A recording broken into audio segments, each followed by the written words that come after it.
How to get Chinese display name in Roblox. First of all, you need to log into your account. Then you need to click the gear icon on the top right, go to the settings.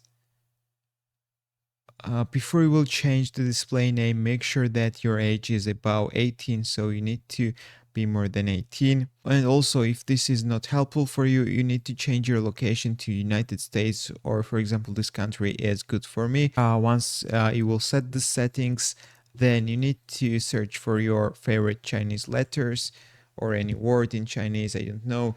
For example, I just googled Chinese letters and I just copied these 3 letters from here. I don't know what does this mean, guys, but I will change my display name to this, guys. So let's go back to Roblox. Let's click this edit button right here and let's paste the Chinese letter inside this gap, guys. And as you can see, I don't receive any error. Let's click the save button.